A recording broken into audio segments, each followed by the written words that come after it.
I just want to share my heart with you today. 2 Kings chapter 9, it talks about a story where the prophet Elisha tells one of his, I'll say associates, right, junior prophets in training, to go and anoint Jehu as king. Okay, Jehu is really at this time, he's just some guy with the other armies who are very discouraged. They have, they are almost giving up on everything, and he's told to go and anoint him as king. He gives him a flask. He says, go pour it on him and anoint him. This is what's interesting to me. Okay, I just gave you that background.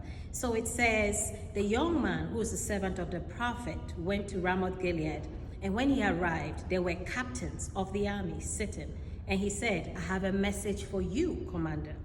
Jehu said, which one of us? And he said, for you, commander. And then he arose and went into the house, and he poured the oil on his head, and he said to him, thus says the Lord God of Israel, I have anointed you king over the people of the Lord, over Israel. You shall strike down Ahab, your master, and take revenge. Okay, I'll stop right there.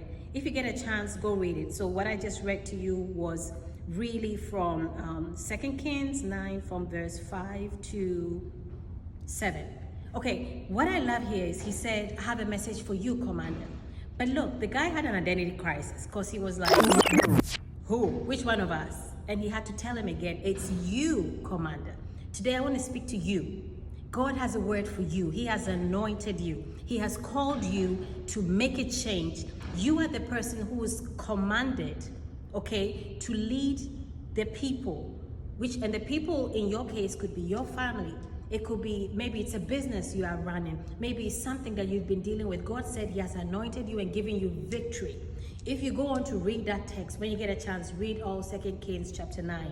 He literally became emboldened, empowered, and he defeated the wicked king Ahab. And that included bringing down Jezebel, who was really operating with the spirit of witchcraft, controlling things. There are things God has called you to change, things he's called you to control, but you have to first rise up, get off that identity crisis. He had to be told twice, you, commander. So I'm speaking to you today.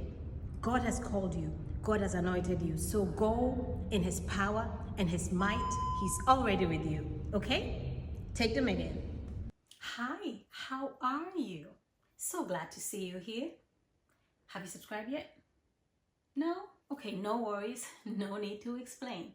Just hit the subscribe button below and the notification bell to stay up to date with everything we're doing at Sabina Music, the Dominion series, giveaways, just everything.